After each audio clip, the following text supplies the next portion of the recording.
हुआ क्या कि एक यमुना में एक घाट था जिसका नाम था कालीदाह। कालीदाह में एक नाग रहता था, काली नाग। उसके प्रभाव से वहां का जल विषैला हो गया था। जो गाय पी लेती मर जाती थी, जो व्यक्ति पी लेता था मर जाता था। एक दिन कन्हैया ने ग्वाल बालों से कहा, भाइयों चलो आज हम सब लोग कालीदाह पर गेंद खेलेंगे। ग्वाल बालों ने कहा, ना भैया हम कालीदाह नहीं जाएंगे। अरे कालीदाह का जल इतना विषैला है। अरे कहा, हम जल में को थोड़े जाएंगे, हम तो बाहर खेलेंगे, बाहर खेलेंगे, हम जल में नहीं जाएंगे। और ग्वाल बालों को मना लिया और गए वहां पर गेंद खेलने लगे। गेंद खेलने लगे वहीं पर, और जानबूझ करके थोड़ी देर में गेंद कन्हैया ने जमुना में फेंक दिया। वो गेंद पहले तो तैरी, उसके बाद डूब गई। अच्छा, गेंद डूब जाएगी? किस कंपनी की बनी होगी गेंद जो डूब जाएगी? पानी में डाल करके गेंद दो खुद डूबेगी? वो गेंद किस धातु की बनी थी जो डूब गई? उस जमाने में गेंद किसी कंपनियों में नहीं बनते थे, किसी धातु के नहीं बनते थे। बच्चे खेलने के लिए कपड़ा लपेट लपेट करके गेंद बना लेते थे। तो चिथरी की गेंद थी, तो पहले तो तैरी, लेकिन जो जो पानी से भीगती गई डूब गई। ग्वाल बाल, कन्हैया मेरी गेंद दो, कन्हैया मेरी गेंद दो, कन्हैया इधर भाग रहे हैं उधर भाग रहे हैं। फिर यमुना के किनारे एक कदम का पेड़ था, एक डाल यमुना की तरफ गई थी, उस पर चढ़े और यमुना में कूद गए। जब कूद गए, ग्वाल बाल बहुत परेशान है, बहुत परेशान है ग्वाल बाल। दौड़े दौड़े गए मैया के पास, मैया मैया। मैया ने कहा, क्या हुआ?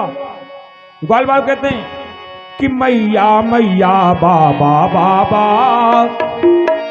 मैया मैया बाबा बाबा, विश्व का सितारा डूब गया। मैया मैया बाबा बाबा, विश्व का सितारा डूब गया। मैया मैया बाबा बाबा, विश्व का सितारा डूब गया। मैया मैया बाबा बाबा, विश्व का सितारा डूब गया। और आधार तुम्हारा डूब गया, सरदार हमारा डूब गया। आधार तुम्हारा डूब गया, सरदार हमारा डूब गया। आधार तुम्हारा डूब गया, सरदार हमारा डूब गया। ब्रज बालाओं का प्यार गया, ब्रज बालाओं का प्यार गया, और वृंदावन का श्रृंगार गया। और यादों कुल का पतवार गया, यादों कुल का पतवार गया, बल्य बालाओं का प्यार गया। यादों कुल का पतवार गया, बालाओं का प्यार गया। यादों कुल का पतवार गया, बालाओं का प्यार गया। यादों कुल का पतवार गया, ब्रजबालाओं का प्यार गया। यादों कुल का पतवार गया, ब्रजबालाओं का प्यार गया। और मैया ने जब सुना, मैया दहाड़े मार मार करके रोने लगी। मैया दौड़ी दौड़ी जाती है यमुना के किनारे और कहती, जहां मेरा कान्हा चला गया मैं भी चली जाऊंगी। अरे आंख किस काम की जब आंख के तारे न रहे, आंख किस काम की जब आंख के तारे न रहे, और ये प्राण बेकार है जब प्राण प्यारे न रहे। जब मेरा कन्हैया नहीं तो मैं भी जी कर क्या करूंगी, मैं भी इसी में मर जाऊंगी। सब लोग आते हैं, बलदाऊ भैया संभालते हैं, मैया शोक ना करो, अपने कान्हा को कुछ नहीं होगा। उधर कन्हैया यमुना जल में जाते हैं, काली नाग सो रहा था, नागिनियां जाग रही थी। नागिनिया ने कन्हैया को देखा, अरे लाला तू कहां से आ गया, भाग जा, मेरा नाग जागेगा, अभी तुझको डस लेगा, तुझे मार डालेगा। भाग जा, तू देखने में बड़ा सुंदर, मैं नहीं चाहती कि तू मर जाए। कन्हैया ने कहा नहीं, नाग को जगाओ।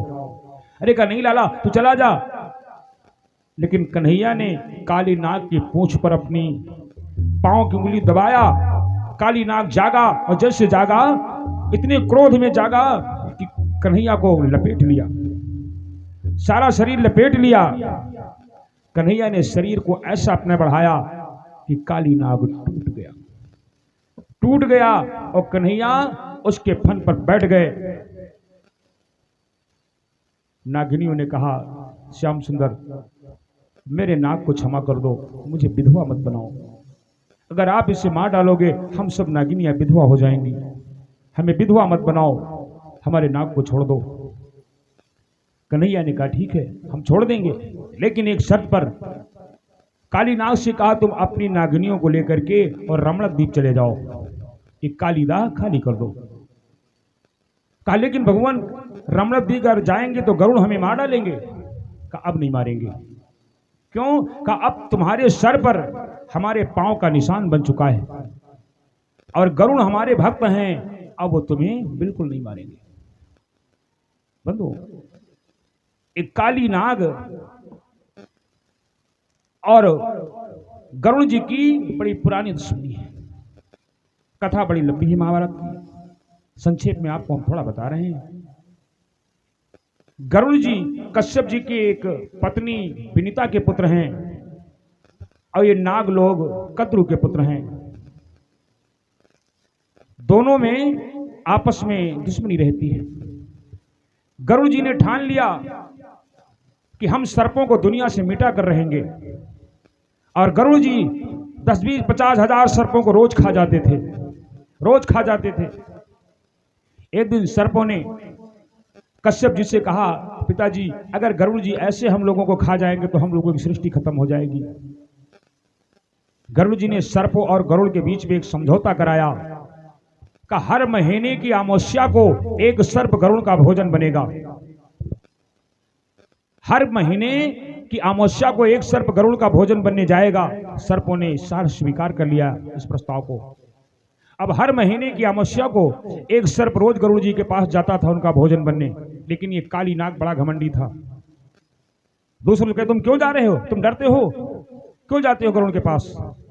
संयोग से एक दिन काली नाग का भी नंबर आ गया जाने का, लेकिन ये नहीं गया। गरुड़ ने पूछा आज क्यों नहीं, आज किसकी बारी है। पता लगा काली नाग की पास गए। काली नाग कहा मैं नहीं जाऊंगा। और इस तरह से बात विवाद में दोनों के बीच में युद्ध हुआ। गरुड़ और काली नाग के बीच में बड़ा भयंकर युद्ध हुआ और उस युद्ध में गरुड़ जी के 2 पंख टूट करके गिर गए, जिससे 2 पक्षियों की उत्पत्ति हो गई, एक मोर और दूसरा नीलकंठ। नीलकंठ जानते हो किसको कहते हैं? जानते हो नीलकंठ किसे कहते हैं? कटनास जानते हो? कटनास को नीलकंठ कहा जाता है। तो इन 2 पक्षियों की उत्पत्ति गरुड़ जी के पंख से हो गई, मोर और नीलकंठ। फिर इतना मारा, काली नाग भाग गया।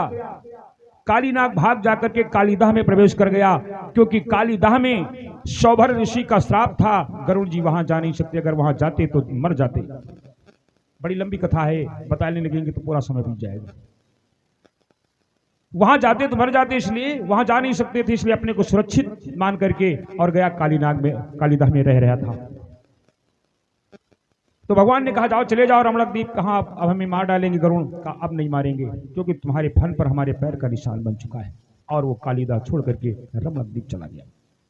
इस प्रकार से भगवान ने काली नाग से मुक्त किया उस यमुना के जल को। अब सब लोग यमुना जल पान कर सकते हैं, गौएं भी पी सकती हैं और यमुना का जल शुद्ध हो गया।